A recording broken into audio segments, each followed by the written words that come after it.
ఎన్నో ఆశలు, మరెన్నో సమస్యలు. అడ్డగోలు పాలనతో అస్తవ్యస్తమైన రాష్ట్రాన్ని గాడిలో పెడతారన్న నమ్మకం. రాజధాని నిర్మాణంపై గంపెడు ఆశలు. ఉద్యోగాలు, ఉపాధి తిరిగి లభిస్తాయన్న ఆశ.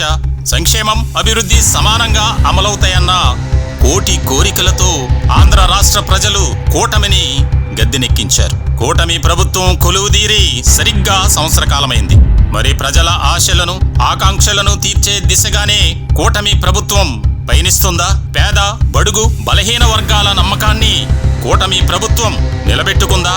ఎన్నికలకు ముందు కలిసికట్టుగా ముక్త కంఠంతో నాటి రాక్షస పాలనపై గర్జించిన టీడీపీ, జనసేన, భారతీయ జనతా పార్టీలు అదే కలిసికట్టుతనంతో సాగుతున్నాయా? కూటమి ప్రభుత్వంలోనూ, నామినేటెడ్ పదవుల్లోనూ 3 పార్టీలకు సమ ప్రాధాన్యత ఉందా? లేక అధికార యంత్రాంగమంతా ఒకే చోట కేంద్రీకృతమై ఉందా? ఇలాంటి ఎన్నో ప్రశ్నలకు సమాధానం వెతికే కార్యక్రమంలో భాగంగా నంబర్ 1 న్యూస్ రాష్ట్ర వ్యాప్తంగా సర్వే నిర్వహించింది. సర్వేలో ఏమి తేలింది? కూటమి ప్రభుత్వాన్ని రాష్ట్ర ప్రజలు శబాష్ అన్నారా? పర్వాలేదన్నారా? అబ్బే అంటూ పెదవి విరిచారా? కూటమి ప్రభుత్వం ఏడాది పాలనపై నంబర్ 1 న్యూస్ నిర్వహించిన ఎక్స్క్లూజివ్ సర్వే త్వరలో మీ నంబర్ 1 న్యూస్లో. Don't miss it.